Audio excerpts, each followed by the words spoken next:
মিথ্যাচার, লুটপাট, স্বৈরতন্ত্রের বিরুদ্ধে এক দফা দাবি নিয়ে দাঁড়িয়েছিল। কৃতজ্ঞতা চিত্তে স্মরণ করছি আপনাদের ভাই বোনদের, আপনাদের সন্তানদের, যারা এই বিপ্লবে অংশগ্রহণ করেছিল। প্রিয় দেশবাসী, আমি আগেও জানিয়েছি, আবারও জানাচ্ছি, গণ অভ্যুত্থানে সকল শহীদের পরিবারকে পুনর্বাসন করা হবে।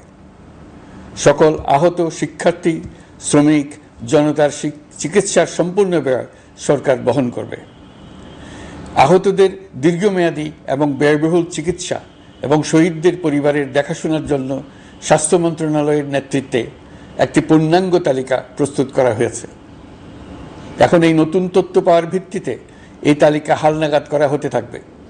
গণ অভ্যুত্থানের শহীদদের স্মৃতি ধরে রাখতে সরকার তার যাত্রা লগ্নে জুলাই গণহত্যা স্মৃতি ফাউন্ডেশন নামে একটি ফাউন্ডেশন প্রতিষ্ঠার উদ্যোগ নেয়। এখন সেই ফাউন্ডেশন তৈরি হয়েছে। সকল শহীদ পরিবার এবং আহতদের সর্বোত্তম চিকিৎসা সহ তাদের পরিবারের সম্পূর্ণ দায়িত্ব এই ফাউন্ডেশন গ্রহণ করছে। এই ফাউন্ডেশনে দান করার জন্য দেশের সকল মানুষ এবং বিদেশে অবস্থানরত বাংলাদেশিদের আমরা আহ্বান জানাচ্ছি। গত মাসে কুমিল্লা, নোয়াখালী, সিলেট অঞ্চলে আকস্মিক বন্যা এসব এলাকার মানুষকে হতভম্ব করে দিয়েছে। এখানে বেশিরভাগ এলাকায় কোনোদিন বন্যা হয়নি। তারা বন্যা মোকাবেলা করে অভ্যস্ত নন। দেশপ্রেমিক সশস্ত্র বাহিনী তাৎক্ষণিকভাবে বন্যা আক্রান্ত সবাইকে রক্ষার জন্য এগিয়ে আসে। সেনা, নৌ এবং বিমান বাহিনী পরস্পরের সঙ্গে সমন্বয় করে একযোগে কাজে নেমে পড়ার ফলে মানুষের দুর্ভোগ কম হয়েছে। এর পরপরই এনজিও এবং সাধারণ মানুষ দেশের সকল অঞ্চল থেকে দলে দলে এগিয়ে এসছে। আমি বিশেষ করে দেশপ্রেমিক সেনাবাহিনীকে আবারও ধন্যবাদ জানাচ্ছি। দেশের সকল দুর্যোগকালে তারা সবসময় আন্তরিকভাবে এগিয়ে এসছে। বিশেষ করে বন্যা ও শান্তি শৃঙ্খলা রক্ষার কাজে তাদের সৈনিক এবং অফিসাররা দিনের পর দিন যেভাবে দায়িত্ব পালন করেছে তার কোনো তুলনা হয় না। জনজীবনে স্বস্তি ও আত্মবিশ্বাস প্রতিষ্ঠায় তাদের ভূমিকা অনন্য। বাংলাদেশ সশস্ত্র বাহিনীর সকল সদস্যকে আমি ধন্যবাদ জানাই তাদের সততা, ত্যাগ ও অসীম দেশপ্রেমের জন্য। দেশের স্বাধীনতা সংগ্রাম থেকে শুরু করে বন্যা, খরা, ঝড়, বৃষ্টি, ঘূর্ণিঝড়, সকল প্রাকৃতিক দুর্যোগে আপনারা সকলের শেষ ভরসার স্থান। দেশের প্রতিটি ক্রান্তি লগ্নে আপনারা দেশের মানুষের পাশে থেকেছেন। দেশের স্বাধীনতার পক্ষে, সার্বভৌমত্বের পক্ষে অবস্থান নিয়েছেন। দেশ গঠনে আপনারা সবার আগে এগিয়ে এসছেন। বিগত জুলাই হতে শুরু হওয়া গণ অভ্যুত্থান, বন্যা, নিরাপত্তা প্রদান, অস্ত্র উদ্ধার সহ সকল কার্যক্রমে আপনারা সফলভাবে দিনরাত কাজ করে যাচ্ছেন। সরকার ও জনগণের পক্ষ থেকে আমি আপনাদের প্রতি কৃতজ্ঞতা জানাচ্ছি। বন্যা আমাদের জনজীবনে আরেকটি দিক উন্মোচন করল। দেশের সকল জায়গায় মানুষের সক্রিয় সহানুভূতির জোয়ার উঠেছিল অবিশ্বাস্য মাত্রায়। ব্যবসায়ী, অর্থবান ব্যক্তিরা যেমন তাদের অর্থ নিয়ে স্বতঃস্ফূর্তভাবে এগিয়ে এসেছিল, তেমনি দেশের বিভিন্ন প্রান্তের সাধারণ মানুষ, স্কুল, কলেজ, বিশ্ববিদ্যালয়ের ছেলেমেয়েরা জোয়ারের ঢলের মতো যার যার সামর্থ্য নিয়ে এগিয়ে এসছে। অনেকেই ছুটে গেছে বন্যার্তদের সহযোগিতা করার জন্য। এনজিওরা বিভিন্ন জায়গা থেকে ছুটে গেছে তাদের সহায়তা নিয়ে। তাদের কাজে অনুপ্রাণিত হয়ে আমি এনজিও নেতাদের সঙ্গে বৈঠক করেছি কিভাবে সরকার তাদের কাজের সঙ্গে সরকারের উদ্যোগকে সমন্বিত করতে পারে, সেটার কাঠামো তৈরি করে দেওয়ার জন্য। বন্যা এখন চলে গেছে, কিন্তু পুনর্বাসনের কঠিন কাজ আমাদের সামনে রয়ে গেছে। সকলের সহযোগিতায় আমরা পুনর্বাসনের কাজটি সফলভাবে সমাধান করতে চাই। আইন শৃঙ্খলা পরিস্থিতির উন্নতির জন্য আমরা দিনরাত পরিশ্রম করে যাচ্ছি। যে সমস্ত ভাই বোনেরা তাদের গত 16 বছরের বেদনা জানিয়ে তার প্রতিকার পাওয়ার জন্য আমার অফিস এবং সচিবালয়ের অফিস সমূহের সামনে প্রতিদিন ঘেরাও কর্মসূচি দিয়ে আমাদের কাজকর্ম ব্যাহত করছিলেন, তারা আমার আহ্বানে সাড়া দিয়ে ঘেরাও কর্মসূচির থেকে বিরত হয়েছেন বটে, তবে অন্যত্র আবার তারা তাদের কর্মসূচি দিয়ে যাতায়াতে ব্যাঘাত সৃষ্টি করছেন। আমি কথা দিচ্ছি, আপনাদের ন্যায্য আবেদনের কথা আমরা ভুলে যাব না। আমরা সকল অন্যায়ের প্রতিকারের জন্য প্রতিশ্রুতিবদ্ধ। আমরা আমাদের দায়িত্বকালে যথাসম্ভব সব সমস্যার সমাধানের চেষ্টা করব। আমি আবারও অনুরোধ করছি, আপনারা যাতায়াতে ব্যাঘাত সৃষ্টি থেকে বিরত থাকুন। জাতি আপনাদের প্রতি কৃতজ্ঞ থাকবে। তৈরি পোশাক, ওষুধ শিল্প, এইসব এলাকায় শ্রমিক ভাই বোনেরা তাদের অভিযোগ জানানোর জন্য ক্রমাগতভাবে এই শিল্পের কার্যক্রম পরিচালনা বন্ধ রাখতে বাধ্য করছেন। এটা আমাদের অর্থনীতিতে যে নেতিবাচক প্রভাব ফেলবে সেটা মোটেই কাম্য নয়। এমনিতেই ছাত্র শ্রমিক জনতার বিপ্লবের পর যে অর্থনীতি আমরা পেয়েছি সেটা নিয়ম নীতিবিহীন দ্রুত ক্ষীয়মান একটা অর্থনীতি। প্রাতিষ্ঠানিক কাঠামো প্রায় ধ্বংসপ্রাপ্ত, বৈদেশিক মুদ্রার রিজার্ভ তলানিতে গিয়ে ঠেকেছে। আমরা এই অর্থনীতিতে প্রাণ সঞ্চারের চেষ্টা করছি, আমাদের উদ্যোগে সাড়াও পাচ্ছি। ঠিক এই সময়ে আমাদের শিল্প কারখানাগুলো বন্ধ হয়ে যাক, অকার্যকর হয়ে যাক, এটা আমাদের অর্থনীতিতে বিরাট আঘাত পড়বে। সেটা কিছুতেই আমাদের কাম্য হতে পারে না। শ্রমিক ভাই বোনদের অনেক দুঃখ আছে, কিন্তু সেই দুঃখ প্রকাশ করতে গিয়ে আপনাদের মূল জীবিকা বন্ধ হওয়ার উপক্রম হলে সেটা ঠিক হবে না। দেশের অর্থনীতি ধ্বংসপ্রাপ্ত হলে সেটা ঠিক হবে না। শ্রমিক মালিক উভয়ের পক্ষে আলোচনা করে এসব সমস্যার সমাধান আমরা অবশ্যই বের করব। আপনারা কারখানা খোলা রাখুন, অর্থনীতির চাকা সচল রাখুন, দেশের অর্থনীতিকে সোজা হয়ে দাঁড়াতে দিন। আমরা আপনাদের সমস্যার স্থায়ী সমাধান বের করার জন্য সর্বশক্তি প্রয়োগ করব। মালিক পক্ষের কাছে আমাদের আবেদন, আপনারা শ্রমিকদের সঙ্গে বোঝাপড়া করুন, কারখানা সচল রাখুন, অর্থনীতির দুর্বল স্বাস্থ্যকে সবল করে তুলুন। ওষুধ শিল্প এবং তৈরি পোশাক শিল্প দেশের গৌরব। এর মাধ্যমে আমাদের শ্রমিক ভাই বোনেরা তাদের কর্মকুশলতা বিশ্বকে মুগ্ধ করেছে। এর সাফল্য এখন থমকে আছে। আমরা এই দুই শিল্পকে তাদের সম্ভাব্য শীর্ষে নিয়ে যেতে চাই। দুর্বল করার তো প্রশ্নই ওঠে না। এই দুই শিল্পের কোথায় কোথায় বাধা আছে, সমস্যা আছে, সেগুলো চিহ্নিত করে তাকে বাধামুক্ত করতে চাই। আমরা বিদেশি ক্রেতাদের একত্রিত করে তাদের সহযোগিতা চাইব, যেন বাংলাদেশের এই শিল্প দুটি বিশ্বের অন্যান্য দেশের চাইতে বেশি আস্থাযোগ্য হয়ে গড়ে উঠতে পারে। সব কিছুই সম্ভব যদি আমরা শ্রমিক মালিক সম্পর্কটা একটা নির্ভরযোগ্য, আনন্দদায়ক করে গড়ে তুলতে পারি। আমাদের সরকারের প্রথম মাস কাটল, দ্বিতীয় মাস থেকে আমরা নতুন বাংলাদেশ গড়ার ভিত্তি হিসেবে নতুন শ্রমিক মালিক সম্পর্কের সূচনা করতে চাই। এটা দেশের সবার কাম্য। দেশের নতুন প্রজন্ম নির্ভয়ে যেন তাদের ভবিষ্যৎ নিয়ে এগিয়ে যেতে পারে, আমরা সেই লক্ষ্যে কাজ করছি। আমাদের দায়িত্ব অনেক। ন্যায়ভিত্তিক একটা সমাজ গড়ে তোলার জন্য একসাথে অনেকগুলো কাজ আমাদের হাত দিতে হবে। 1 জুলাই থেকে 5 আগস্ট পর্যন্ত ছাত্র জনতার গণ আন্দোলনকে দমন করতে যেসব ফৌজদারি মামলা দায়ের করা হয়েছিল, এর মধ্যে হত্যা মামলা ছাড়া বাকি প্রায় সকল মামলা প্রত্যাহার করা হয়েছে। এইসব মামলায় গ্রেফতারকৃত সকলে মুক্তি পেয়েছে। দায়িত্ব গ্রহণের শুরুতেই অন্তর্বর্তীকালীন সরকার বিচার বিভাগের বড় সংস্কারের কাজে হাত দিয়েছে। যোগ্যতম ব্যক্তিকে প্রধান বিচারপতি নিয়োগ দেওয়াতে মানুষের মনে নতুন আশার সঞ্চার হয়েছে। আপিল বিভাগের বিচারপতি নিয়োগ, অ্যাটর্নি জেনারেল নিয়োগ এবং অন্যান্য নিয়োগগুলি অতি গুরুত্বপূর্ণ নিয়োগ, যেগুলো সবকটাই সম্পন্ন হয়েছে। সন্ত্রাস দমন আইন ও ডিজিটাল সাইবার নিরাপত্তা আইনে দায়েরকৃত মিথ্যা হয়রানিমূলক মামলাগুলো প্রত্যাহার করা হচ্ছে। সাইবার নিরাপত্তা আইন সহ বাংলাদেশে বিদ্যমান সকল কালো আইনের তালিকা করা হয়েছে।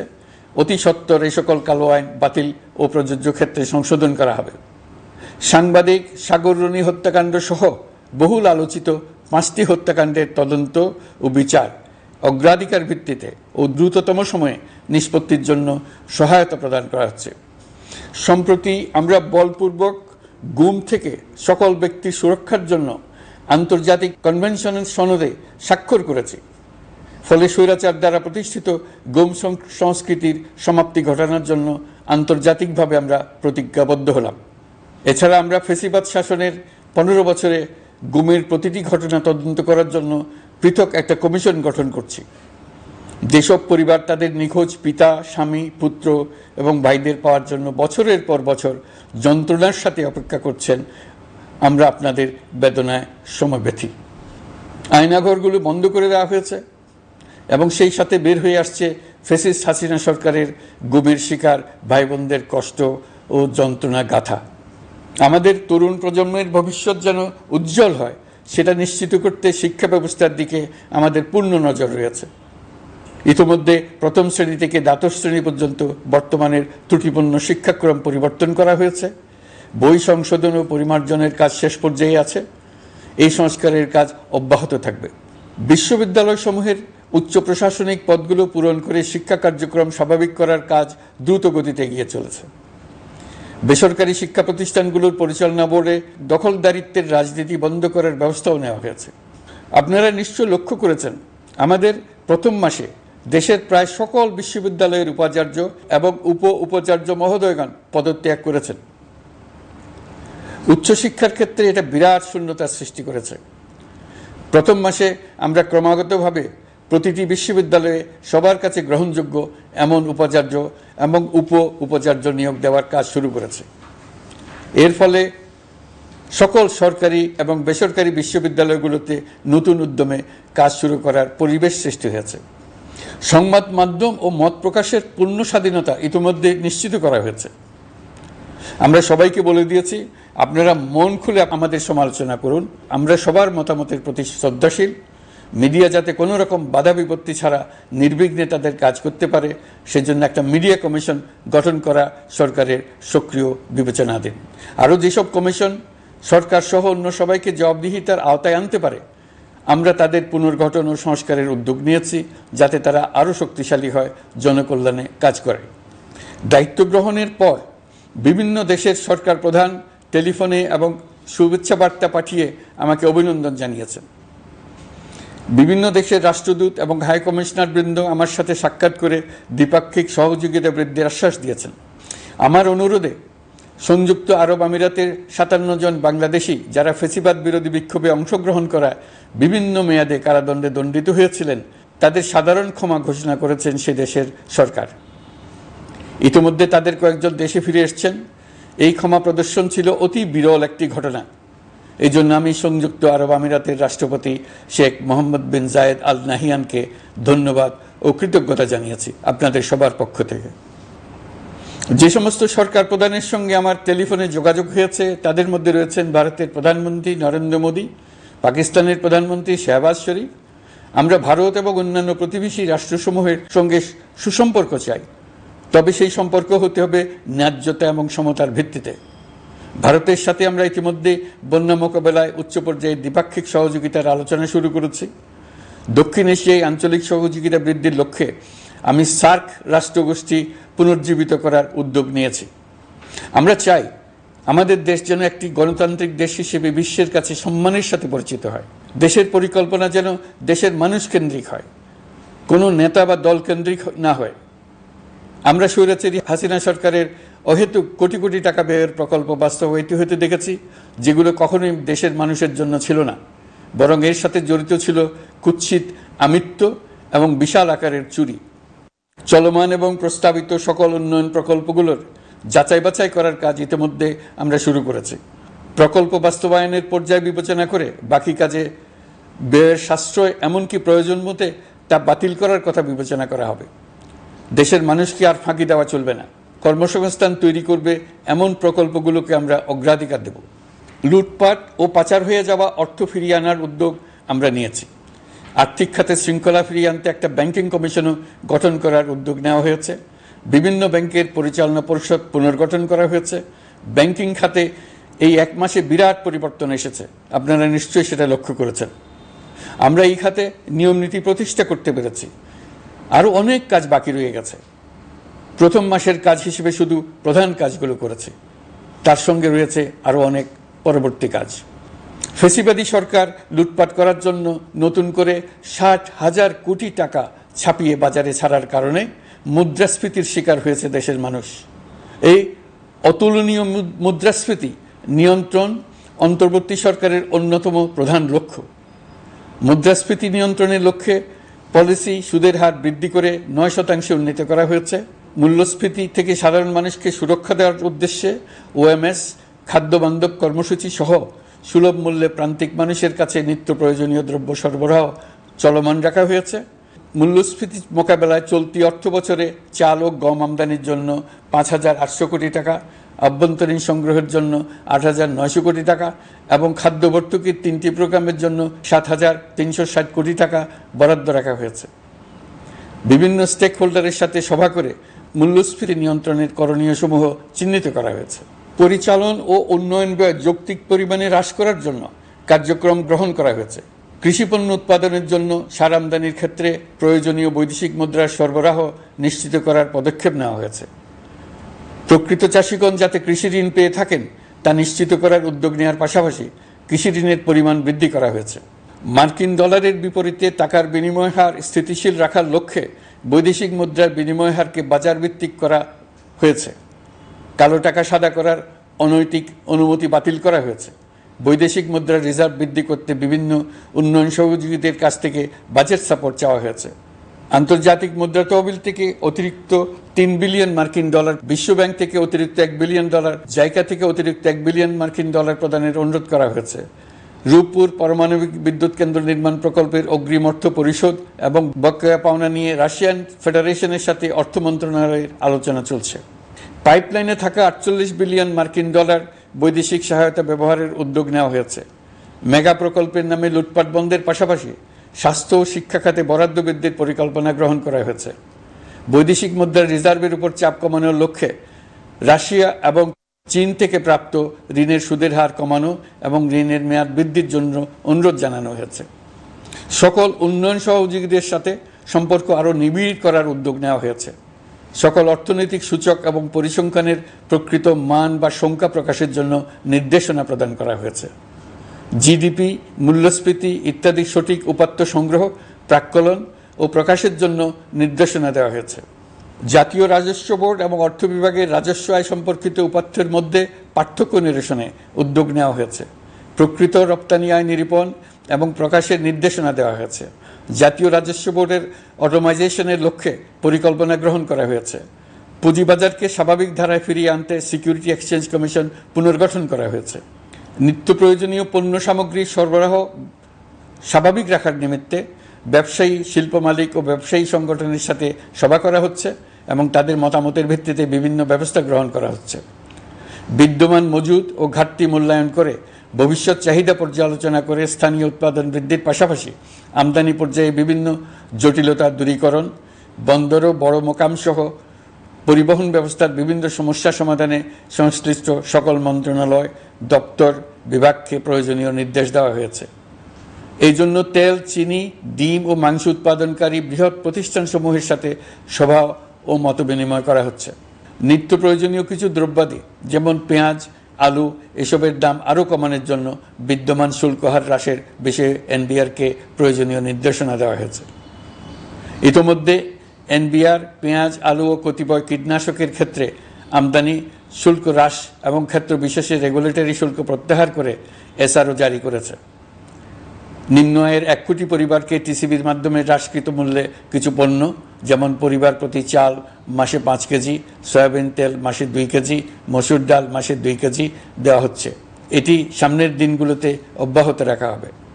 সরকার দায়িত্ব গ্রহণের পর জনপ্রত্যাশা অনুযায়ী বিদ্যুৎ, জ্বালানি ও খনিজ সম্পদ মন্ত্রণালয় হতে বিদ্যুৎ ও জ্বালানির দ্রুত সরবরাহ বৃদ্ধি আইনের অধীনে চলমান সকল প্রকার নেগোসিয়েশন, প্রকল্প বাছাই এবং ক্রয় প্রক্রিয়াকরণ কার্যক্রম আপাতত স্থগিত করা হয়েছে। গত 1.5 দশকে এই আইন ব্যবহার করে লক্ষ কোটি টাকা লুটপাট হয়েছে। বিদ্যুৎ, জ্বালানি ও খনিজ সম্পদ মন্ত্রণালয়ের আওতাধীন কোম্পানিসমূহে অধিকতর স্বচ্ছতা ও জবাবদিহিতা আনার লক্ষ্যে কোম্পানিসমূহের পরিচালনা পর্ষদ পুনর্গঠন করা হয়েছে। প্রকৌশল, ভূতত্ত্ব এবং খনিজ হিসাব বিষয়ে অধ্যয়ন করেছে এমন ছাত্র প্রতিনিধি অন্তর্ভুক্ত করার জন্য উদ্যোগ গ্রহণ করা হয়েছে। এই খাতে অধিকতর সক্ষমতা, গতিশীলতা এবং জবাবদিহিতা নিশ্চিত করার লক্ষ্যে বিশেষজ্ঞগণের সমন্বয়ে একটি কমিটি গঠন করা হয়েছে। জ্বালানি তেলের মূল্য জনপ্রত্যাশা অনুযায়ী সহনশীল রাখতে অকটেন ও পেট্রোলের দাম 6 টাকা, ডিজেল ও কেরোসিনের দাম 1 টাকা 25 পয়সা কমানো হয়েছে। 37 দিন বন্ধ থাকার পর গত 25 আগস্ট হতে মিরপুর 10 ও কাজীপাড়া স্টেশন ছাড়া বাকি সব স্টেশনে মেট্রো রেল পুনরায় চালু করা হয়েছে। ভুয়া মুক্তিযোদ্ধাদের চিহ্নিত করার লক্ষ্যে বিশেষ করে মুক্তিযুদ্ধের সময় যাদের বয়স 12.5 বছরের কম ছিল তাদের মুক্তিযুদ্ধ তালিকা হতে বাতিলের জন্য সুপ্রিম কোর্টে লিভ টু আপিলের পদক্ষেপ গ্রহণ করা হয়েছে। মুক্তিযোদ্ধা কল্যাণ ট্রাস্টের আওতাধীন বেদখলকৃত স্থাবর সম্পত্তি উদ্ধারে প্রয়োজনীয় ব্যবস্থা গ্রহণ করা হয়েছে। গৃহায়ন ও গণপূর্ত মন্ত্রণালয় কর্তৃক গৃহীত বরিশাল, রংপুর, ময়মনসিংহ উন্নয়ন কর্তৃপক্ষ আইন এর খসড়া তৈরির কার্যক্রম নেওয়া হয়েছে। পূর্বাচল, নতুন শহর প্রকল্প, ঢাকার আশেপাশে স্যাটেলাইট সিটি নির্মাণের রোডম্যাপ চূড়ান্তকরণের উদ্যোগ নেওয়া হয়েছে। বিধি বহির্ভূত প্রদত্ত প্লট ও ফ্ল্যাটের বরাদ্দ বাতিলের উদ্যোগ নেওয়া হয়েছে। প্রিয় দেশবাসী, আপনাদের আমাদের সন্তানদের জন্য একটি গণতান্ত্রিক বাংলাদেশের রূপরেখা তৈরি করতে আমরা দৃঢ় প্রতিজ্ঞ। আর যেন আমাদের কোনো স্বৈরাচারের হাতে পড়তে না হয়। আমরা যাতে বলতে পারি আমরা একটি গণতান্ত্রিক দেশে বসবাস করি, আমরা যাতে সকলেই দাবি করতে পারি যে এই দেশটি আমাদের, আমরা সেই লক্ষ্যেই কাজ করছি। কেউ আইন নিজের হাতে তুলে নেবেন না। আইন নিজের হাতে তুলে নিয়ে কেউ সমাজে বিশৃঙ্খল পরিবেশ সৃষ্টি করলে আমরা তাকে অবশ্যই শাস্তির আওতায় নিয়ে আসব। আমরা একটি সাম্প্রদায়িক সম্প্রীতির দেশ। ধর্মীয় সম্প্রীতি বিনষ্ট হয় এমন কোনো কাজ কেউ কোনোভাবেই করবেন না। অতীতে শুধুমাত্র আওয়ামী মতাদর্শী না হওয়ার কারণে 18তম থেকে 42তম BCS পর্যন্ত BPSC কর্তৃক সুপারিশকৃত অনেক প্রার্থী নিয়োগ বঞ্চিত হয়েছেন। 8ই আগস্ট পরবর্তী সময়ে এর মধ্যে এদের 259 জনকে নিয়োগ দেওয়া হয়েছে। মাঠ প্রশাসনকে জনবান্ধব এবং দুর্নীতিমুক্ত জবাবদিহিমূলকভাবে গড়ে তোলার জন্য সব ধরনের উদ্যোগ নেওয়া হয়েছে। সরকারি কর্মচারীদের বাধ্যতামূলকভাবে সম্পদ বিবরণী দাখিলের নির্দেশ দেওয়া হয়েছে এবং এটা প্রতি বছর তাদেরকে করতে হবে। ধ্বংস হয়ে পড়া একটা জনপ্রশাসনকে নিয়ে যাত্রা শুরু করেছি। মন্ত্রণালয়গুলোর উচ্চতম পদে যারা নিয়োজিত ছিলেন তারা অনেকে দায়িত্ব ছেড়ে চলে গেছেন, কিংবা পদে থাকলেও সহকর্মীদের চাপের মুখে কাজ করতে পারছিলেন না, বাধ্য হয়ে পদত্যাগ করেছেন। আর যারা 16 বছরের স্বৈরাচারী শাসনের আমলে পদত্যাগে বাধ্য হয়েছিলেন কিংবা দায়িত্ববিহীন অবস্থায় একই পদে থেকে বাধ্য হয়েছেন, তাদের সবার কথা বিবেচনা নিয়ে জনপ্রশাসনকে নতুন করে দাঁড় করানোই ছিল আমাদের প্রথম মাসে কঠিনতম সময়। আবার সকল সমস্যার সমাধান করে একটি নতুন জনপ্রশাসন কাঠামো দাঁড় করাতে পেরেছি, এটাই আমাদের প্রথম মাসের সবচাইতে বড় অর্জন। আমার বিশ্বাস এই জনপ্রশাসন জনগণের ইচ্ছা পূরণে সর্বোচ্চ অবদান রাখতে পারবে। অতি স্বল্প জনবল নিয়ে দাপ্তরিক কার্যক্রম শুরু করা হলেও প্রথম দিকে বিভিন্ন মন্ত্রণালয় ও বিভাগ থেকে পাঠানো বিবিধ প্রস্তাব দ্রুত গতিতে এবং আইনগত সমস্ত বাধ্যবাধকতা মেনে সিদ্ধান্ত নেওয়া হয়েছে। গত 1 মাসে বিভিন্ন মন্ত্রণালয় ও বিভাগ 198টি অতি গুরুত্বপূর্ণ বিষয়ে সিদ্ধান্ত নিয়েছে। জনপ্রশাসনের 135 জন অতিরিক্ত সচিব, 227 জন যুগ্ম সচিব এবং 120 জন উপসচিবকে পদোন্নতি প্রদান করা হয়েছে। 59টি জেলার জেলা প্রশাসককে প্রত্যাহার করা হয়েছে এবং নতুন 59 জন জেলা প্রশাসককে নিয়োগ দেওয়া হয়েছে। 67 জন কর্মকর্তার চুক্তিভিত্তিক নিয়োগ বাতিল করা হয়েছে। 10 জন যুগ্ম সচিব, 8 জন অতিরিক্ত সচিব, 6 জন সচিবকে ওএসডি করা হয়েছে। বাংলাদেশ পুলিশের 80 জন ডিআইজি, 30 জন পুলিশ সুপার সহ 110 জনকে পদোন্নতি প্রদান করা হয়েছে। 1 জন ডিআইজি, 1 জন এডিশনাল ডিআইজি, 4 জন পুলিশ সুপারকে চাকরিতে পুনর্বহাল করা হয়েছে।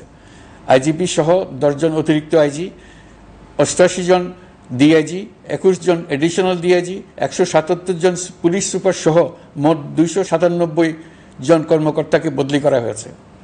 ছাত্র শ্রমিক জনতার বিপ্লবের মূল লক্ষ্য ছিল গণভবন। এটা ছিল স্বৈরাচারের কেন্দ্রবিন্দু।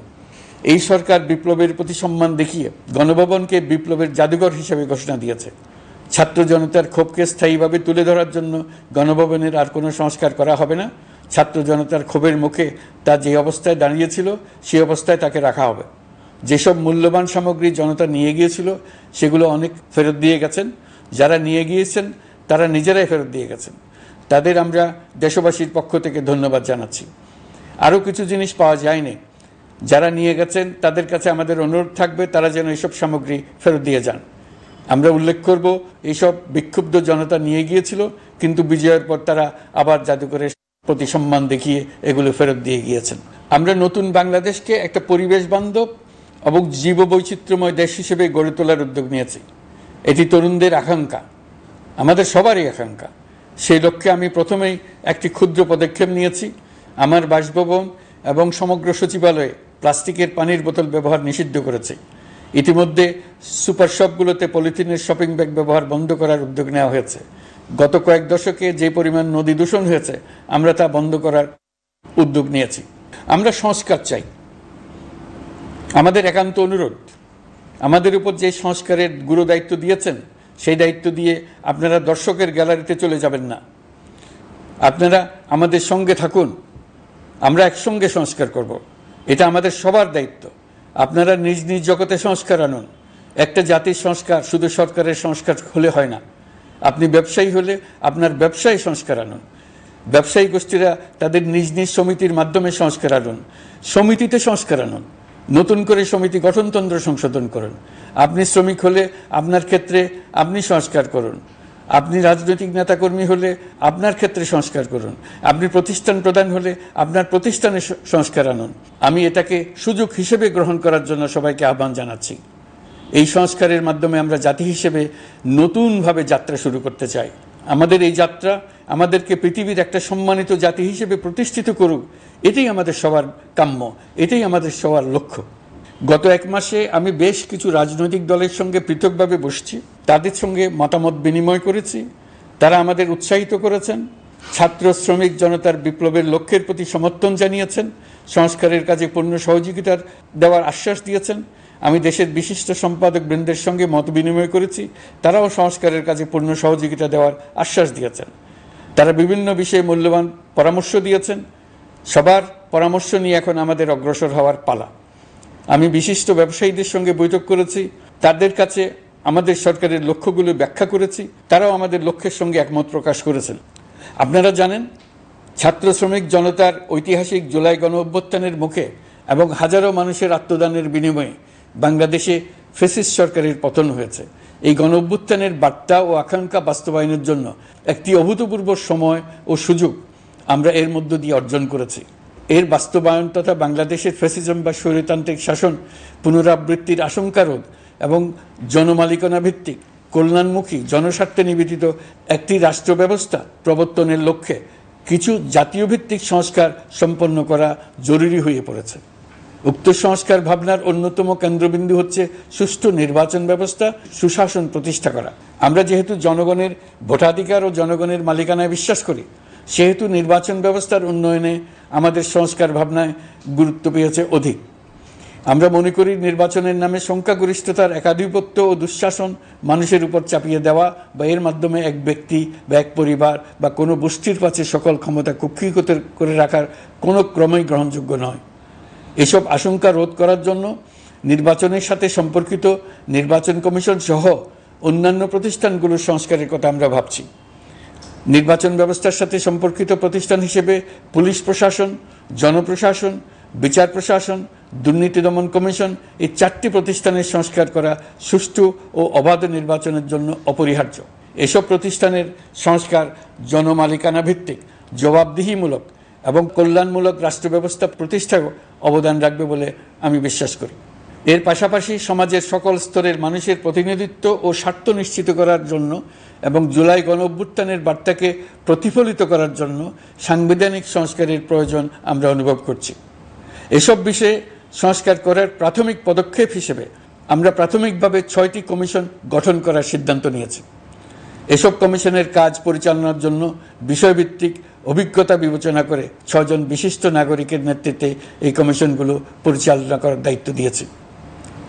এরপর আরও বিভিন্ন বিষয়ে কমিশন গঠন করার প্রক্রিয়া আমরা অব্যাহত রাখব।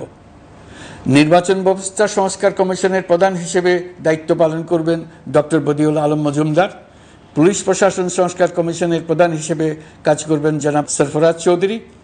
বিচার বিভাগ সংস্কার কমিশনের প্রধান হিসেবে দায়িত্ব পালন করবেন বিচারপতি শাহ আবু নাঈম মমিনুর রহমান। দুর্নীতি দমন সংস্কার কমিশনের প্রধান হিসেবে দায়িত্ব পালন করবেন ডক্টর ইফতেখারুজ্জামান। জনপ্রশাসন সংস্কার কমিশনের প্রধান হিসেবে দায়িত্ব পালন করবেন জনাব আব্দুল মুহিত চৌধুরী। সংবিধান সংস্কার কমিশনের প্রধান হিসেবে দায়িত্ব পালন করবেন ডক্টর শাহদিন মালিক। এসব কমিশনের অন্য সদস্যদের নাম কমিশন প্রধানদের সাথে আলোচনা করে ঠিক করা হবে। কমিশনগুলোর আলোচনা ও পরামর্শ সভায় উপদেষ্টা পরিষদের সদস্য, ছাত্র, শ্রমিক জনতা আন্দোলনের প্রতিনিধি, নাগরিক সমাজ ও রাজনৈতিক দলের প্রতিনিধিরা উপস্থিত থাকবেন। পূর্ণাঙ্গভাবে গঠিত হওয়ার পর কমিশন আনুষ্ঠানিকভাবে তাদের কাজ আগামী 1 অক্টোবর থেকে শুরু করতে পারবে বলে আমি আশা করছি এবং এটি পরবর্তী 3 মাসের মধ্যে সম্পন্ন হবে বলে আমরা ধারণা করছি।